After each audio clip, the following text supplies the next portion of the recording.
Well, thanks so much for tuning in, everyone. I'm very glad to have Audrey Frank with us. She is the author of the book Covered Glory, Face of Honor and Shame in the Muslim World. Audrey, so glad to have you with us. Welcome. Ashraf Ali. It's my honor.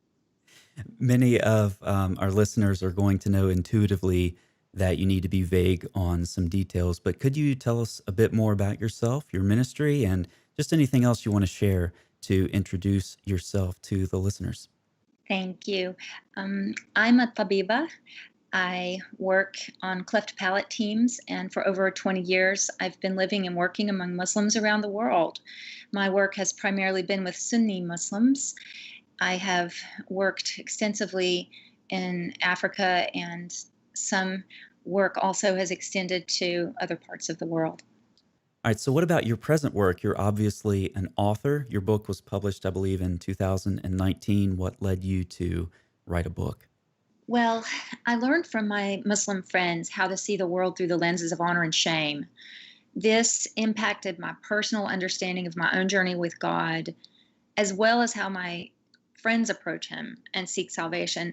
In fact, the honor shame worldview that they hold transformed the way that I understood God's story in my life, as well as how to share His story with them and to understand the Bible. And so I was privileged to work alongside so many women whose voices had been silenced by the shame of their culture, by things beyond their control that have forced them outside the honor of their family, and things such as infertility, for example, or that is certainly a something that is not any woman's fault, and in some cases was her husband's fault if you wanted to lay blame. But who wants to lay blame? This is something no one can help.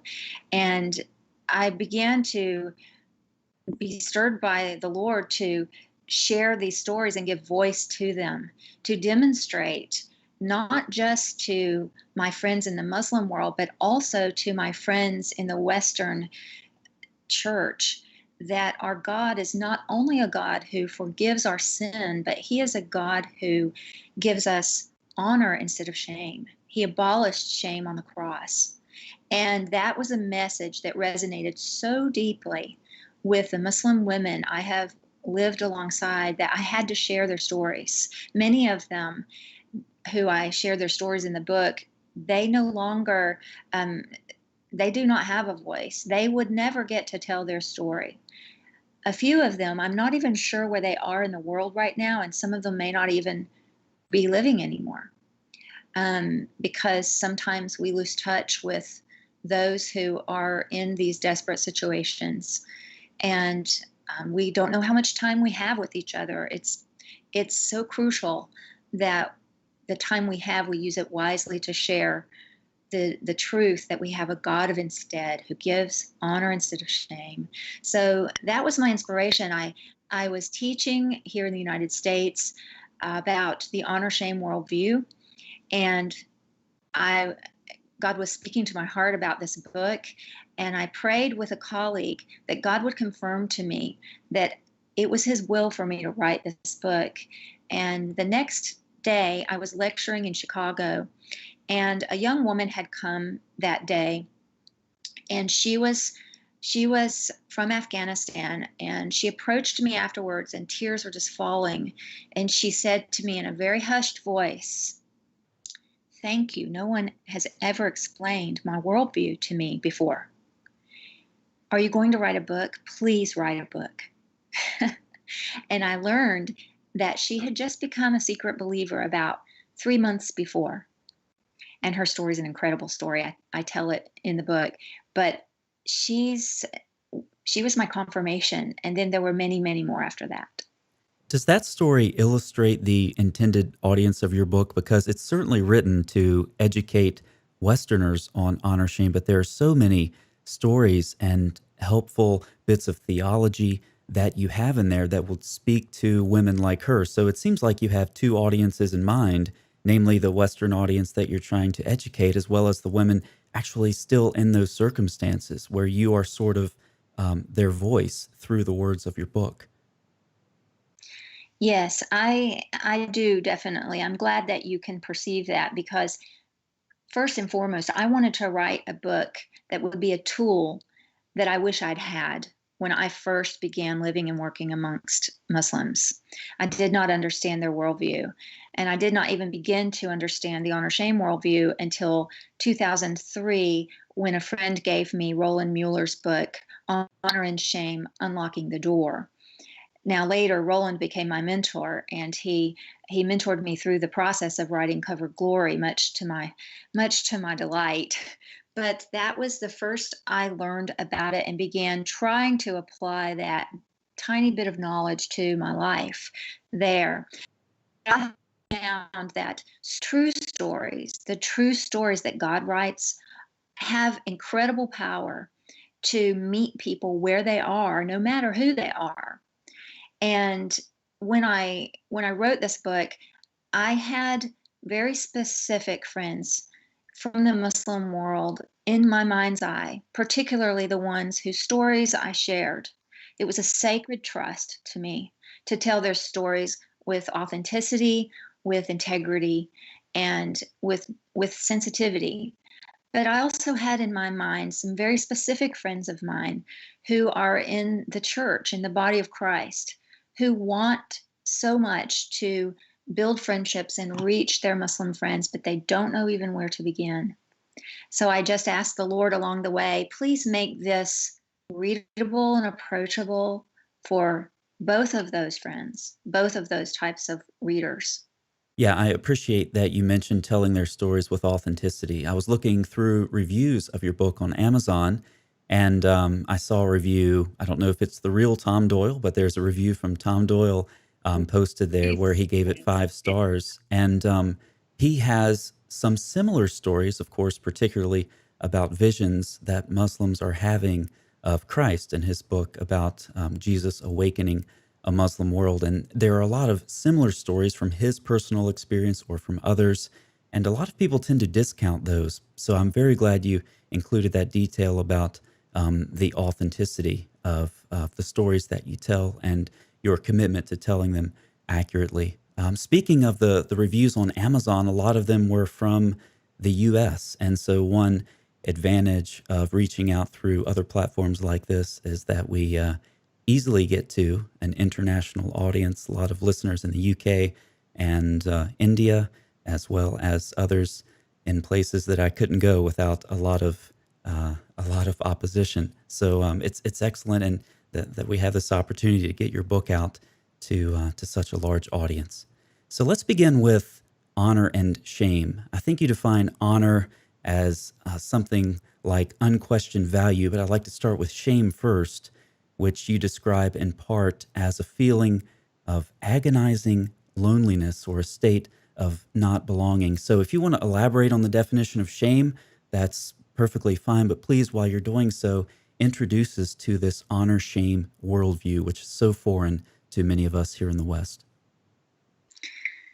We have a very different idea of shame here in the West. It's more emotionally charged and it's more individually focused on the individual person.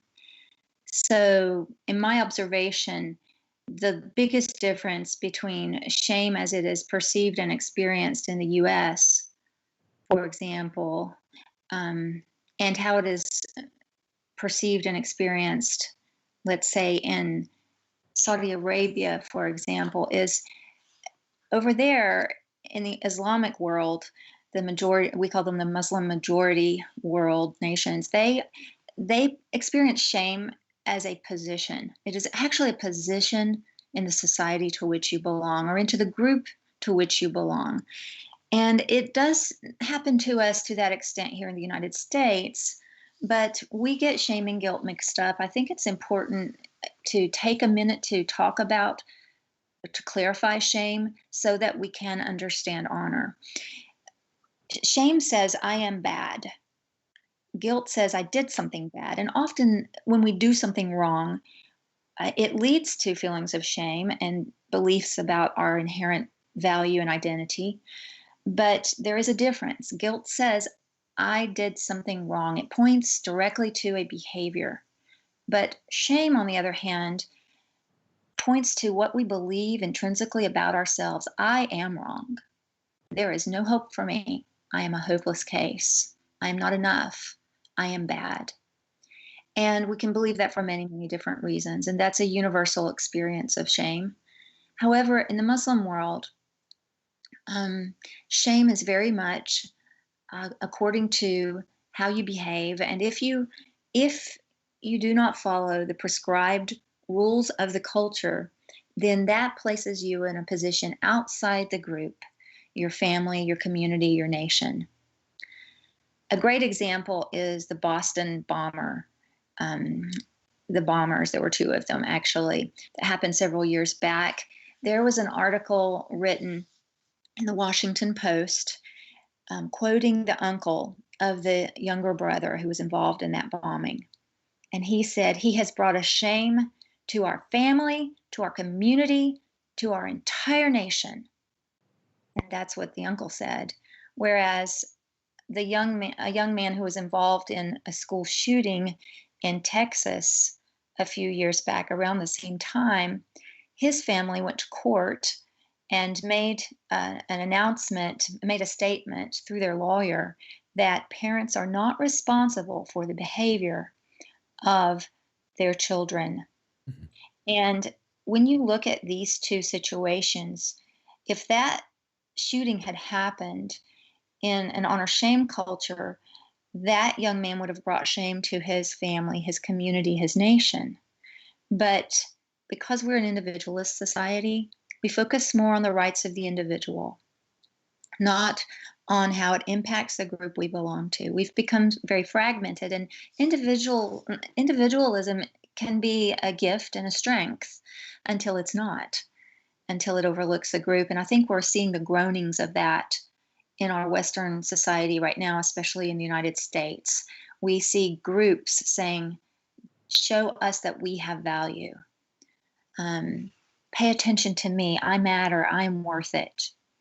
So I'm watching with interest a shift toward a cry for honor here in our own culture that is more of a guilt, innocence, right, wrong worldview. But for Muslim women, for example, if they follow all the rules, if they do everything right, then they maintain a position of honor, especially if they give birth to a son. The son carries on the family's honor by carrying on the father's name. So, understanding that is very important to help us, especially those from a Western worldview, to understand what honor means. We think honor is an antiquated idea or a military idea. And many of us would admit that even our military right now, we're having squabbles and seeing things that are not honorable, and we're even scrutinizing that and expressing disappointment in the media that even there is dishonor, even amongst the one vestige of honor we had left here.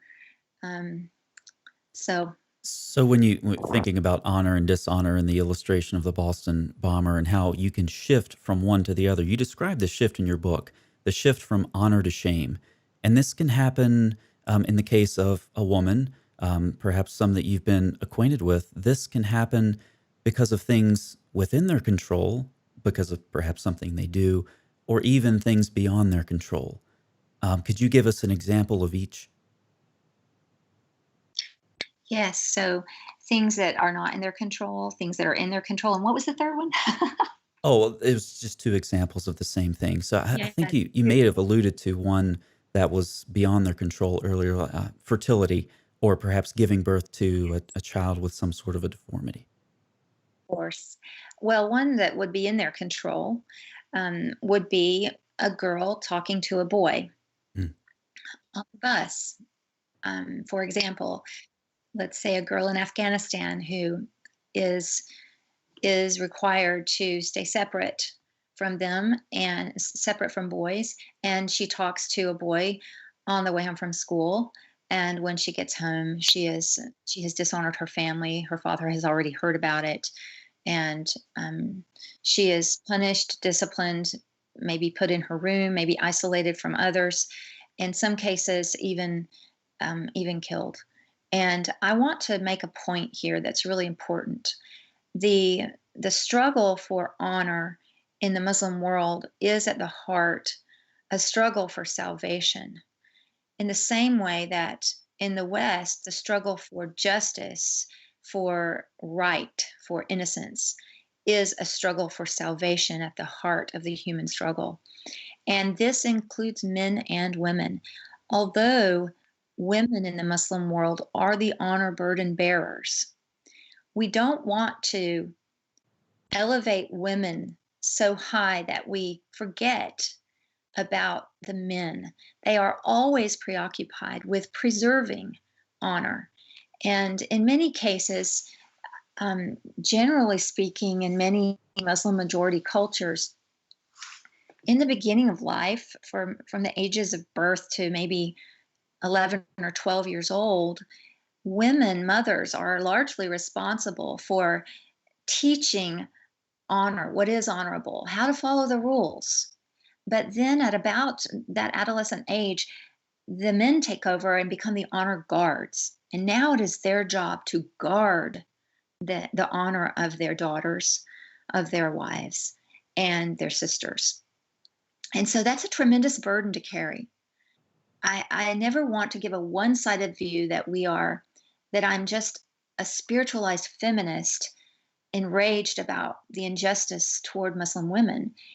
No, our Savior has come for both the men who feel they have to bear the burden of establishing and protecting honor, and the women who bear the burden of being that that emblem of honor. Both of them are carrying a burden they cannot carry, and our Savior, the Messiah Jesus, meets both of them because he carried that burden on the cross. Hmm. Yeah, that's something I definitely want to pick up later on as we discuss more of the theology. When you talk about shame in your first chapter, I think it's the title, you call it identity theft, which is Mhm. very, very helpful. Could you explain what that looks like in practical terms? What does identity theft look like in your experience? Well, the Bible tells us that the Lord knows the plans He has for us before we're even born. He knew us before He made us. And He has plans to give us hope and a future. He has good plans for us. And at the same time, God has an enemy. And that enemy seeks to thwart and destroy those plans. And his greatest weapon is lies. He is, in fact, called the father of lies. And the way this identity theft happens is that the lie is spoken and the human heart believes it at some point. And oftentimes, lies are spoken to us because of sin committed against us. But sometimes it is our own sin. But for those who are abused and sinned against in that way, the lies take root in them emotionally, mentally, and physically and begin to grow. And they forget, or perhaps they never even knew, that they ever were created in the image of God with equal value to every other human on the earth. And so, therefore, they're walking almost as imposters. My sons, for example, when we moved back to the United States after 10 years in the Arab world, they had an identity crisis. They looked American and they spoke with an American accent, but inside they were someone completely different. And that clashed and that struggle, they struggled through that for some time. And I see that as a metaphor to what happens when our identity is taken from us by shame, by the lies we begin to believe, the things that are not true about us, that speak deeply into us that you are not fill in the blank. You are not enough and you are not valuable or you are unseen, you are unloved, you are unknown. And you you may you have this heritage of who you are because God lovingly created you with value. But yet you don't know it because You're living as this other person because of all the lies. And that is very much what it looks like. I experienced it in my own life. I was born to a teenage runaway in an honor shame community in the southern United States. And at the time I was born, there was still so much shame and separation surrounding that kind of behavior. And I remember when I was in college and I was making a trip overseas to work and teach English, and I was at a community center with my mother, and we were back in the community where my mother grew up, the community that knew her backstory. And toward the end of that time, a woman walked up to me who I did not know, a much older woman, and she looked at me and then she looked at the person she was with and she said, "Oh, isn't she the illegitimate girl?" And I felt the floor fall out from under me because it was so humiliating to be labeled and to be known in that community by that one thing. That became your identity. Yeah, I mean that is one of the lies I personally had to fight against since I can remember, because it was placed upon me, and by no fault of my own. But the other side of that story is that Jesus has made us all legitimate. 2 Corinthians 3:5 tells us our sufficiency is from God. We are legitimate.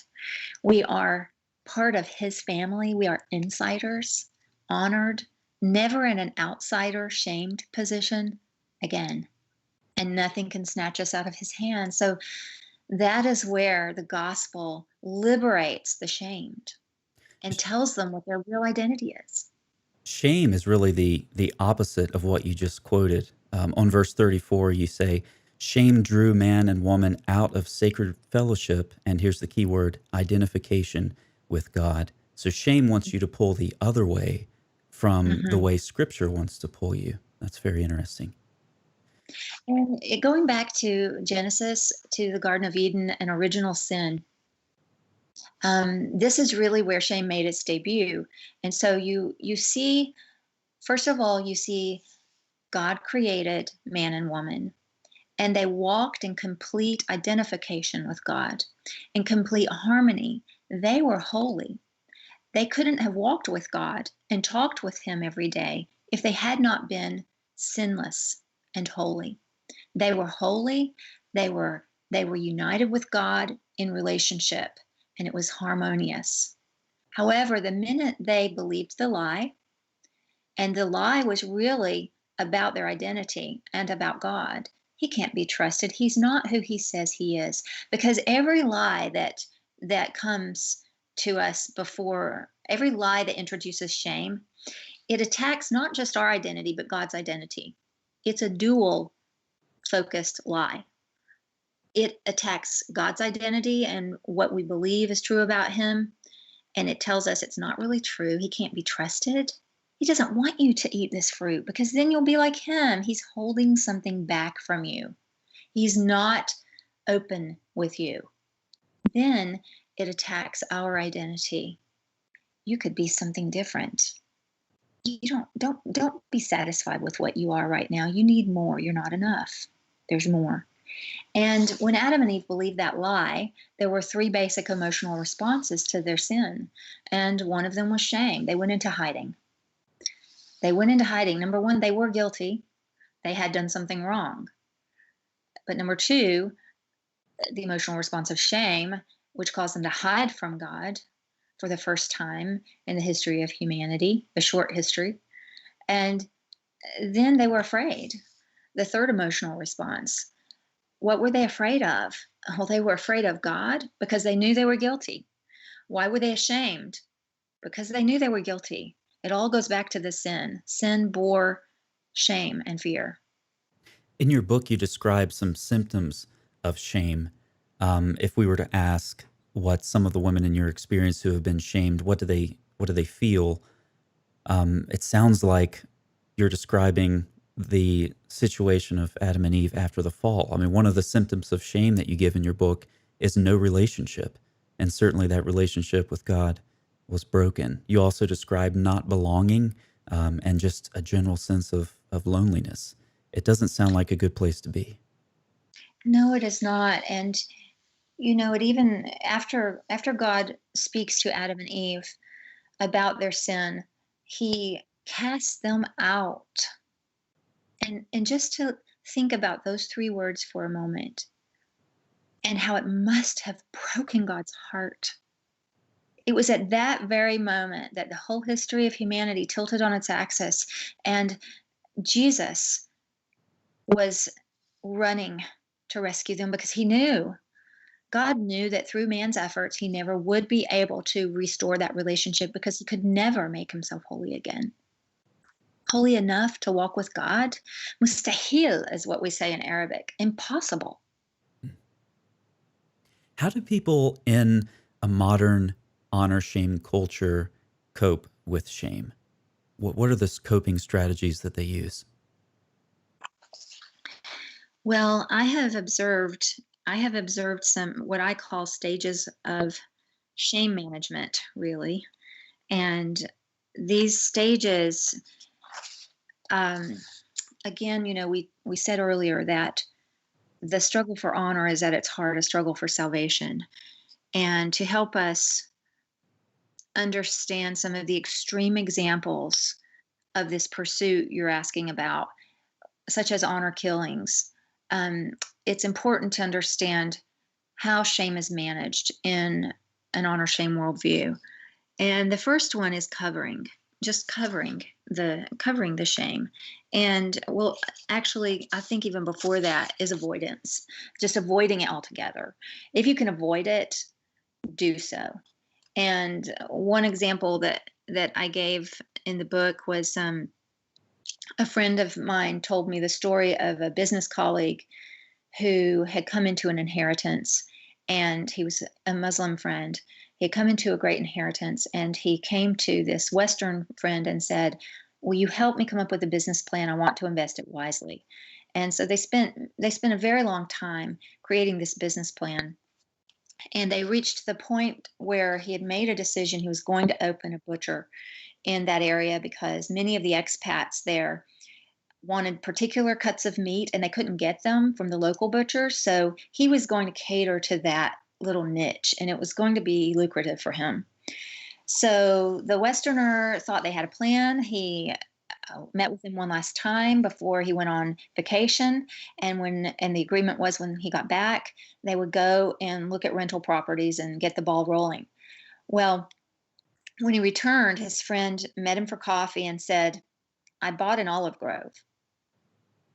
And the Westerner was just gobsmacked. He was so shocked. He said, "Okay." But he knew a little about the honor shame worldview, more than a little. So he knew to wait and the explanation would be clear.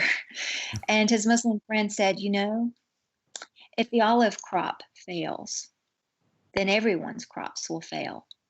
If it fails due to famine, um, everyone, or due to drought, everyone's crops will fail. But if the butcher fails, it will just be me and my family. And I cannot face the dishonor. I can't bring dishonor to my family. This is their money. I inherited this money. It's my family. So Wow. he was avoiding. Yeah, And best to I avoid the problem. Hmm. yes. And men are they do carry this tremendous burden. They are constantly consumed with how to avoid shame in the first place. So this is the first thing they do to deal with it, is to avoid it altogether. But the second is covering. If something does happen that that brings shame in some way, then they cover it. And my friends would do this for me. One time I was in a new city and I was having my first afternoon tea time. And in that particular culture where I lived, the hours from 3 to 5 were tea time for women. Men were not allowed. It was women's space. We would all arrive in our hijabs at each other's houses, and we would take those off, and underneath we had our had our comfortable clothes on, and we would sit around and drink tea, eat cake, eat olives. It was wonderful. But this was my first time to host it myself, and I had spent weeks preparing and thinking through how to do it just right to please my friends. And they all arrived laughing at the door, throwing off their hijabs, and we all gathered around my table. And I realized I'd forgotten the butter. So I went into the kitchen, and as I went in there, I heard this friend say to another friend under her breath, "I can't believe this. I'm leaving. Why would she serve this?" Oh, no. I was standing in the kitchen and I thought I might throw up. I was so mortified. And my other friend said to her, "Don't be angry. Don't leave. She didn't know. No Mhm. one has told her that loquats are a symbol that your friendship is all pit and no fruit. She doesn't." And it turned out to be a bad season for fruit, and the best fruit I could find were these loquats, which are like plums, but they have a tremendously large seed inside and not a lot of fruit. And it turns out that if you serve them at tea time, you're sending an indirect message, so you don't shame them face to face. You're sending an indirect message that says, "Please don't come back." Oh, wow. But my other friend covered my shame. And when I got back to the table, because I had to go back and face them, um, they were looking at me sympathetically. The one was just glaring at me. But I'm from the mountains, and so I'm used to people like her. She was a mountain person who was much more direct, and I thought, I understand people like you. My whole family, we're direct. I get it. I see why you're mad at me. But I didn't learn until a few weeks later when I had the courage to ask my friends, "What did I do wrong?" Mm. That's when I learned, and I saw that they were using their worldview to cover mine. They were covering my shame. Wow. And third, you Yeah. mentioned denial as a technique for dealing with shame. Is this the camera story? Yes, it is. And this is it is the camera story, and it's something I would say this one particularly is the one that on a daily regular basis is most frustrating for Westerners It would make living in. me so very angry if that happened. Yes, because my American mind with my right, wrong, innocence, guilt worldview says that's a lie. You're a liar. You lied to me. Yeah, and just for the audience, you had some people over to your home, and you had a camera on the table, and then you came back later, and it was gone, and you figured out that a specific person who was most likely the culprit, and then you went to an authority in the community, and the authority said, "What?" Said no, she didn't do that. Mm, She didn't do that. Your camera may not be missing. Actually, I'm sure that one of your children wow. must have played. Yeah. It went on and on. And, but he knew. What made it difficult was he knew, and he was a spiritual leader of that group. But to give a little more insight to the collectivist mindset of an honor shame worldview, the person who took the camera was his niece. Oh, okay. Wow. He had to deny it. I see. That makes more sense. I forgot that detail. So, wow. But I mean, that would still be a sore point for me, I think. Yes. And it is for many, many, many Mm, Westerners from a guilt innocence worldview working in an honor shame worldview. But understanding it does help us and make more room for compassion. mhm. And I'm sure there are many things we did when we were bold and blunt that horrified them. Yeah, yeah. But they were too honorable often to tell us. Um, there were other ways I began to recognize they would be communicating with us that we had shamed them. So this honor shame culture does it has some grace built in for people new to the culture Very. to cover their shame. The Mhm. fourth option, which is what Westerners are most familiar with, is the purge Mhm. option. Yes, yes, it is. And I find this shocking because not only because of the obvious that a brother would kill his sister or a father would kill his daughter, but because of its similarity to the requirement, the blood requirement for atonement Mhm. for sin and shame that our Messiah Jesus paid for all of us. And ultimately, when they have done everything else, when they have tried to avoid and it didn't work, when they have covered and it didn't work, when they have denied it didn't work, it really is a last resort for the majority. Mm.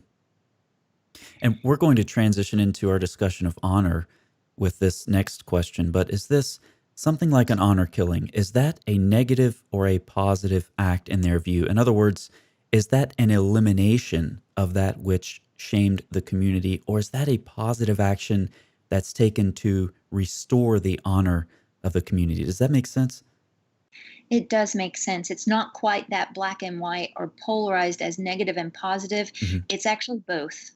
Um, no one is ever comfortable with it. Um, but because they are compelled by the need to restore honor and the need to remove the shame, many feel they have no other choice. Mm. No other choice. Remember, I said that men are the honor guards. And so you have a brother who's been given this impossible burden of guarding honor. And and not only that, his behavior, his actions in guarding that honor or not guarding it impact his position in his entire world and his family's position. It is an incredibly impossible burden to bear. So the social context that these honor killings typically happen in, at least as we read them in the headlines, begins to make sense. It's the men of the family who do this because in their culture, it's their responsibility to maintain the honor. And so it's not just random that this often happens at the hands of a father or a brother. And it's also important that you said that no one is comfortable with it because a Westerner can easily get the idea that they are. I think it's Tom Doyle who has a couple of just egregious examples in his book of Yeah. a Muslim woman, for example, converting to Christianity. And there's basically, it sounds like a 2 hour council that happens downstairs in the living room. And then they go up and get the woman and she's put to death in some horrible way. And it obviously it is a barbaric act, and I don't want to underestimate that. But at the same time, it's highly likely that these people are being deeply scarred by it and are deeply bothered by it at the same time. Absolutely, they are. And it is part of the enslavement Mm, to a mindset that says, I, as a human, have to do what it takes to achieve honor. mm, There is no Messiah, there is no mediator between God and man. It is me, up to me. Without the gospel, many of us, we may not be killing someone, but we are also doing things to try to achieve honor. If you look at it from a very simple perspective of the human heart and the human heart's struggle for salvation, you can see that it's actually a universal problem. It's expressed in the most atrocious ways mm. in honor killings. Now, we have to mention here, though, that there are absolutely um, there are absolutely terrorist groups who and fundamentalist groups who are extreme, but there are also many loving fathers and brothers who feel they have no other recourse than to remove the shame in this way. Mm. I have a friend right now who is communicating with someone in the Middle East who needs to have surgery because she has cysts on her uterus. But she is terrified to have the surgery in case they break her hymen, because then Mm. Her father will kill her because she will no longer be a virgin. Wow. This is today, as recently as this week.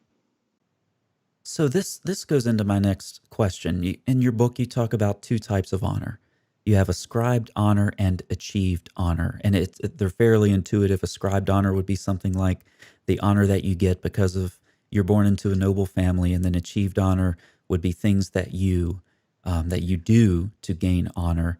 And this woman is a good example of a question I have about how these two things work together because I was wondering if there's a hierarchy. One type of honor is better than the other. So if you have um, a woman like you're describing, or perhaps a woman, she's born into a noble family, and so by default she has ascribed honor, and then she marries into a noble family, so she has ascribed honor, but then she does something that somehow she's shamed. Can she work her way back up to that ascribed honor with achieved honor, or can she never reach that original status? So is ascribed honor sort of a priority? And this goes into the woman that you mentioned as well.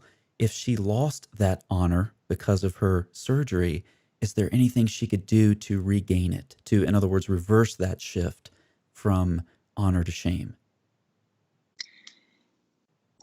The the honor shame worldview is merciless in this way. Um, I think of a friend of mine who was a very honored woman because she had she had been born into a very good family. It wasn't a noble family, but it was a royal family or anything, but it was a very good, honored family in the community. She grew up to be married to someone chosen by her family and approved by her family. She had sons, another marker of honor, and she had a very respectable job as a bank clerk. But her husband became an alcoholic and became abusive, and she was cast out of his home. She had no choice but to return to her family's home, but they treated her as if she were invisible. In fact, one day we were sitting at tea time and I said thank you to her, and her niece said to me, "She's not here." And I was so confused. I said, "I'm sorry. Did I misunderstand you? I'm talking about her." And I said her name and indicated the door she just left through. And the niece said, "We don't mention her name. She's invisible. She was made to be a slave, and in her own household." Wow. And so And she would be the if anyone could work their way back up that shift and regain that achieved honor, it would have been her. She had a good job, she was a good wife, she had sons, right, but then because of her husband's action, like you said, women are the honor bearers. yeah, Is that the connection? So then she lost, I guess, her ascribed honor and could not regain it. right. And there have been many instances in the news in the last 2 years of some princesses from royal families in the Middle East who have, although they were princesses, they were experiencing expulsion and shame, and they were using their voices and their media presence, and it further ostracized them. They are interesting stories to read to answer your question and to see how there's not much mercy, even though one of the first things that is repeated every day during the call to prayer Yep. from the Muslim Yep. is that God is merciful. Absolutely. Man, Urahim. Hmm. But man is not so merciful to women in that culture. You can get your honor back in a certain form, and you call it counterfeit honor. And you alluded to this before. Well, what is this counterfeit honor in the Muslim worldview? Well, counterfeit honor is the I like that Jason Georges calls it bad honor, because Mm. that puts it on a level we can all really understand. Bad honor is when people are given respect for the wrong reasons. And this is maybe when they demand it by robbing other people of their dignity, um, or maybe their honor comes at the expense of others. A friend of mine recently she's actually from the Shia um, sect. She was telling me, she is now a Christian, but she was telling me that growing up, she was not allowed to be around boys or to do anything. However, her brother was encouraged from the age of about 13 to practice sex with other girls. And the hypocrisy of that she was the honor bearer, and she was to maintain the family's honor. She was not to even speak to a boy, but yet her brother was being encouraged to practice. Seemed so disgusting and disrespectful to her, and it bothered her so much even as a child that it led her later in her life to pursue knowing more about the Christian God who created everyone with equal value. Mm. And yeah, I think her story demonstrates a false honor. The father was telling his daughter, "You can't do this," but telling his son, "You better do this." So what let's say a woman who is has been shamed, and let's get into the more theological side of things if that's okay. What does the religion of Islam have to offer to fix the shame problem? And it basically sounds like a system of works and rules. Yes, Do this and do not do that. that is exactly what it has to offer. Um, exactly, and corruption always begins with a lie because honor has been corrupted and distorted, and this set of rules is just part of that counterfeit honor.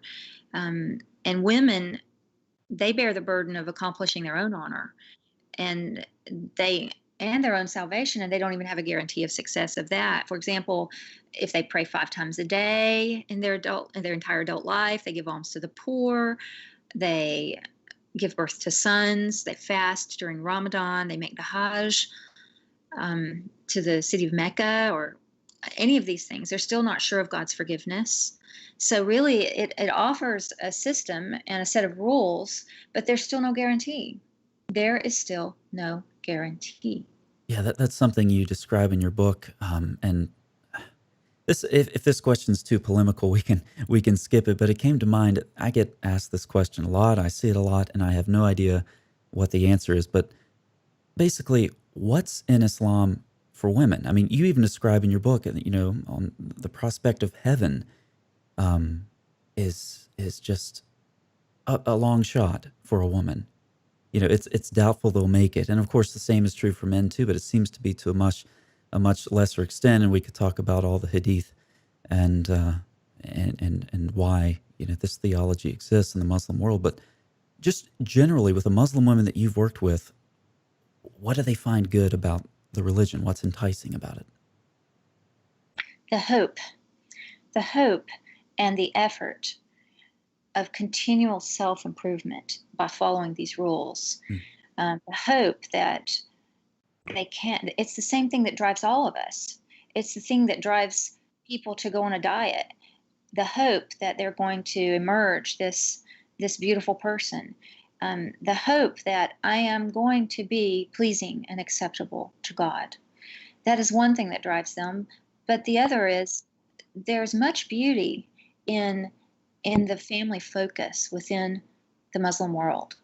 There's much beauty in the communal perspective of family and community, and there's so much satisfaction in being a mother. Therefore, it's so devastating for those who cannot bear children. Mm. Adoption is shameful in many parts of the Muslim world. It's not done um, in many places, but others are creative and find ways to take care of those orphan children. That's another discussion for another time. But there's deep satisfaction in many of the things that women around the world find deep satisfaction in. There's These are the things that Islam offers, and for all of the critique we give Islam, there are many beautiful things about it, um, and that is their focus on family in particular, their loyalty. When you are inside, you are inside. I My friends, my Muslim friends are so loyal and faithful to me. They were there for me during some of the hardest times of my life because of that collectivist cohesion of we are together in this. And there's a sincere desire to know God. But for women, so many of them feel like he is so distant and he doesn't even see them. They Mm. keep trying because they're hoping that he will. Your answer seems primarily social, which is great. You said there are a lot of positives there. That's interesting because at the local mosques, I've heard testimonies, and the only reason I have heard, and these are men, these are because they're talking in front of the mosque. The only reason I've heard that they've converted is because of the community. And one Friday, things got interesting when someone else spoke up and said, "Well, you never visited me, and I've been sick for the last 2 weeks." But that's another discussion. But there's still that kind of what you were saying. There's that community aspect of it, and like you said, once you're in, you're in. So that's an interesting point of continuity. I want Yeah, to contrast you're- some biblical and Islamic theology now because something very troubling occurred to me when I was reading your book, and that is that, at least for Muslims, is that Islam seems categorically unfit to deal with the honor shame culture. And this is for two reasons. I'm sure there are more, but on page 74 of your book, you say true honor originates in the one who created every man and woman. And elsewhere, you cite the Genesis 1:27 theology. And just for the listeners, this is the Genesis 1:27 text is important because in the ancient Near East, this democratizes the divine image bearers, which were only the kings in the ancient Near East. But in Genesis, the divine image is born by the people, and so one scholar has said every man is a king and every woman is a queen in Genesis because of Genesis 1:27 and the royalty language that's used there. So think about this: the true honor is in this Genesis 1:27 theology. But what happens when you get to the Quran? The Genesis 1:27 theology is absent, and instead the Quran retells the Adam legends where Adam was the glory of God and the reflection of the glory of God. And so the angels bowed down to him, and all of these legends go through the book of the Cave of Treasures and the life of Adam and Eve and eventually make it into the Quran. But this one key to the honor shame problem is recognizing, as you say, that honor originates in the one who created every man and woman. And that theology is demonstrably absent from the Quran. It's almost like it's been excised intentionally. What do you think of that? Yes, I think that you are exactly right. I think talking about the beliefs in Islam about sin is important to bring into the conversation here because they don't. There is no belief that man was born sinful. This is a very important difference between Christian theology and Islamic theology. That we believe that man was born with equal value, and God saw what he had made and said it was good, but original sin created a sin nature that has now been inherited. um, so we are going into the world through our Christian theology. We're going into the world from the beginning, knowing, even in the way we parent our kids, and we are reminded that they are little sinners. We have a sin nature to shepherd, and then as we grow older, I have my sin nature. I need salvation from my sin nature. I need Jesus to make me complete again.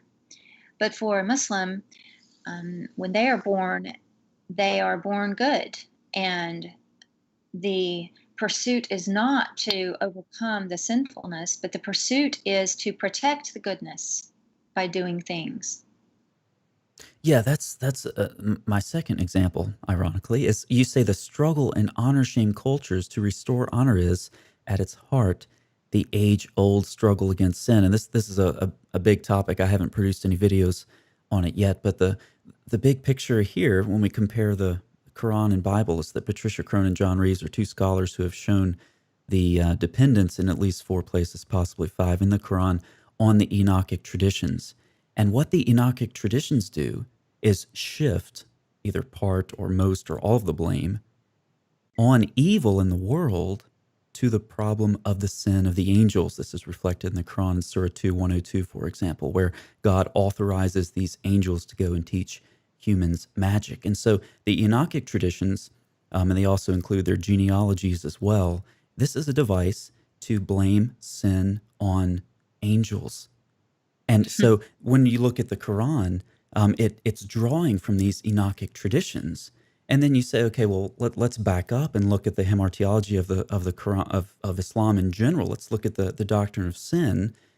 What do you get? Well, maybe Allah forgives sins, maybe not. The characters in the Quran have been sanitized. The editors missed a couple with Solomon, Moses, and Abraham. There are some problems there, but for the most part, these are all stock whitewashed characters, right? Muslims can fast to forgive sins. Maybe if you cancel a debt, your sins will be forgiven. Maybe if you go on Hajj, maybe the black stone will intercede for you. Maybe if you say something the same time as an angel, well, maybe that'll take care of your sin.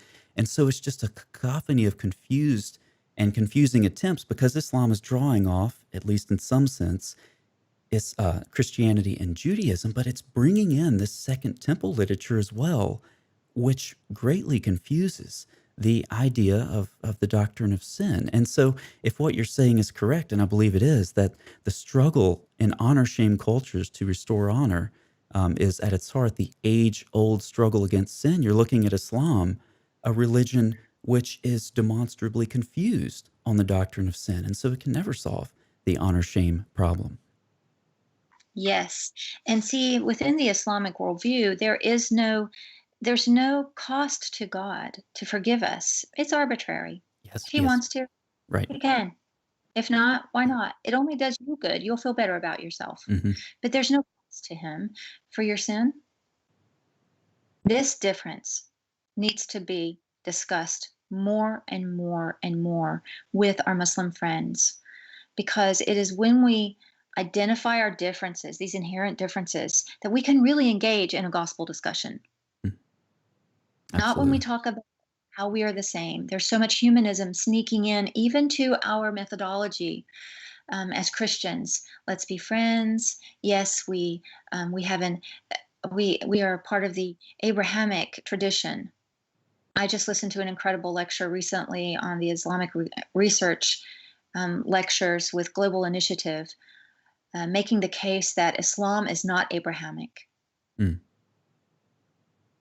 Yeah, I mean, it's easy to see that when you look at the sources of the Quran. It's you could call it rabbinic, you could call it mystical, but the entire traditions going back to Abraham are fabricated, and I've demonstrated that in great detail. But getting back out of the messy question of Islamic history, would you say then that you've mentioned the gospel several times?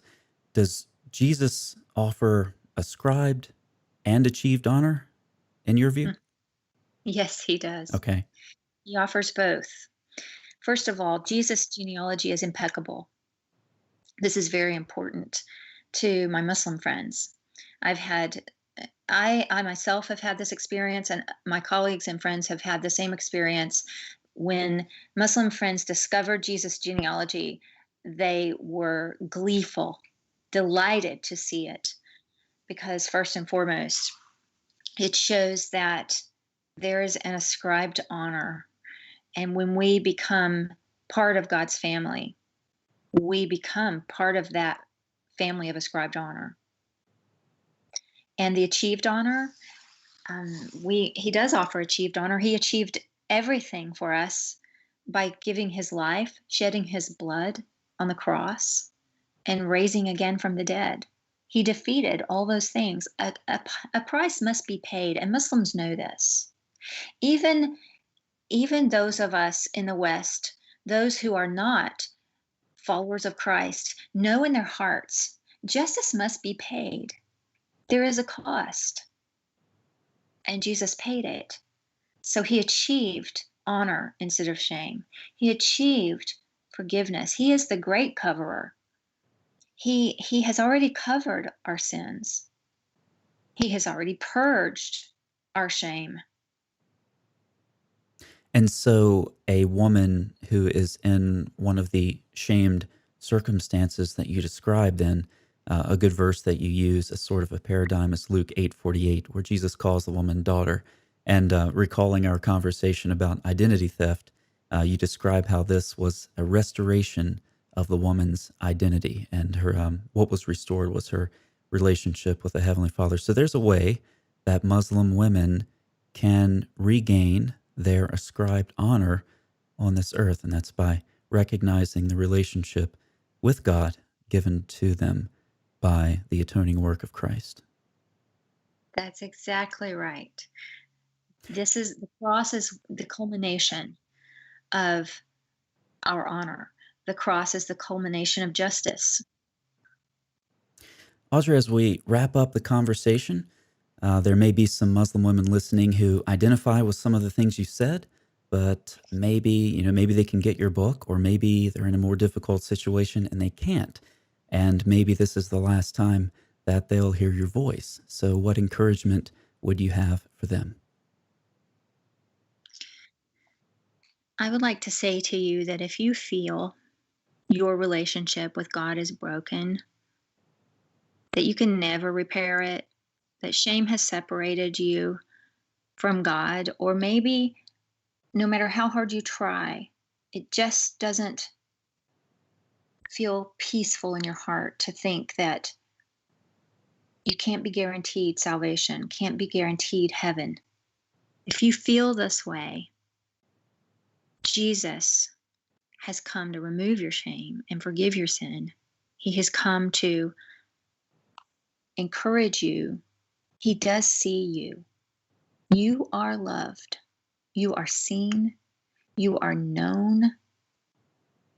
And he invites you to come and follow him. It's very simple. And no one can stop you from following Jesus. Your heart is your own. And when you give it to him, he is a faithful shepherd. He is a faithful leader. He is a guide, and he's an intimate companion. And I pray for you today that you will meet him and you will see how much he knows you and loves you, and you'll find peace and honor instead of shame. Audrey, it's been a pleasure. Thanks so much for being with us. Thank you. That was Audrey Frank, everyone. Please check out her book, Covered Glory, The Face of Honor and Shame in the Muslim World. There's a link to that in the description box, as well as a link to her website, audreyfrank.org. Thanks so much for listening, everybody. I hope you enjoyed her ministry, and I will see you in the next video.